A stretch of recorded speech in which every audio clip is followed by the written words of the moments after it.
ಅಂಚಿಗೆ ಹೋಗಿರುವಂಥದ್ದು ನಿಮಗೆ ನೋಡಿರ್ಬೋದು. ಅದು ಒಂದು ಹೂವು ಹೇಗೆ ಬರ್ತದೆ ಅಂತ ಹೇಳಿದ್ರೆ ಒಂದು ಅಲ್ಲ ಗೊಂಚಲಲ್ಲ, ಒಂದು 5 ದಳ ಬರ್ತದೆ. ನಂತರ ಒಂದು ಹಾವಿನ ಥರನೇ ಇರ್ತದೆ ಈಗ ನೋಡಲಿಕ್ಕೆ, ಲಿಂಗದ ಆಕೃತಿಯನ್ನು ಕಾಣ್ಬೋದು ಅದರ ಹಾಗೆಯೇ. ಮತ್ತು ಇದು ಕೂಡ ಒಂದು ಆಯುರ್ವೇದಿಕ್ ಸಸ್ಯ. ಚರ್ಮದ ಏನೆಲ್ಲ ಉಂಟು, ಸ್ಕಿನ್ ಪ್ರಾಬ್ಲಮ್ಸ್ ಎಲ್ಲ ಏನುಂಟು, ಮಚ್ಚೆಲ್ಲ ಬೀಳ್ತದಲ್ಲ, ಅದಕ್ಕೆ ಈಗ ಬೇರನ್ನು ತೇದು ಲಿಂಬೆ ಹಣ್ಣಿನ ಮುಖಾಂತರ ಹಚ್ತಾ ಬರ್ತದೆ, ಅದರಲ್ಲಿ ಆಗ್ತದೆ. ಮತ್ತು ಇದು ಕೂಡ ಒಂದು ರೇರ್ ಪೀಸ್, ಇದನ್ನು ಕೂಡ ಉಳಿಸ್ಬೇಕು ನಾವು. ಈಗ ನಾವು ತುಂಬ ಕೊಡ್ತಾ ಇದ್ದೇವೆ, ಒಡಿಸ್ಸಲ್ಲಿ ಗೊತ್ತಿಲ್ಲ, ಇದು ಉಚಿತವಾಗಿ ಕೊಡುವಂಥ ನೆಡುವಂಥ ಯೋಚನೆಯನ್ನು ಮಾಡಿದರೆ ಇದು ಕೂಡ ಮೆಡಿಸಿನಲ್ ವ್ಯಾಲ್ಯೂ ಇರುವಂಥ ಒಂದು ಸಸ್ಯ. ಬಿಲ್ಲು ಹತ್ರ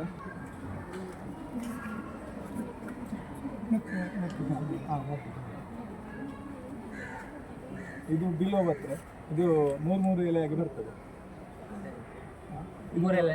ಹೌದು, ಮೂರು ಎಲೆಗ. ಇದು ಕೂಡ ಒಂದು ಇದಕ್ಕೆ ವ್ಯಾಲ್ಯೂ ಯಾಕೆ ಕೊಟ್ಟದಂತ ಹೇಳಿದರೆ, ಈ ಒಂದು ಸಸ್ಯ ಉಳಿಬೇಕಂತ ಹೇಳಿ ಮುಂಚಿನವರು ಒಂದು ವ್ಯಾಲ್ಯೂ ಕೊಟ್ಟಿರ್ತಾರೆ, ಇದನ್ನು ಕಡಿಬಾರ್ದು ಅದಕ್ಕೆ. ಮತ್ತು ಇದನ್ನು ಕಷಾಯ ಮಾಡಿ ಕುಡಿದರೆ ಏನು ನರಗಳ ಬ್ಲಾಕೇಜಸ್ ಏನೆಲ್ಲ ಇರ್ತದೆ ಅದನ್ನೆಲ್ಲ ದೂರ ಮಾಡುವಂಥ ಒಂದು ಶಕ್ತಿ ಇದೆ ಈ ಗಿಡಕ್ಕೆ. ಕಷಾಯ ನಾರ್ಮಲ್ ಇರುವಂಥವ್ರು ಕೂಡ ಕುಡಿಬೋದು. ಮತ್ತು ಏನು ಶುಗರ್ ಇನ್ನಿತರ ಏನು ಕಾಯಿಲೆಗಳಿರ್ತದೆ ನಾರ್ಮಲ್ ಆಗಿ ಇದನ್ನು ಕುಡಿಬೋದು. ಇದು ಕೂಡ ಒಂದು ಆಯುರ್ವೇದಿಕ್ ಸಸ್ಯ, ಇದು ಕೂಡ ಬೆಳೆಸಬೇಕು.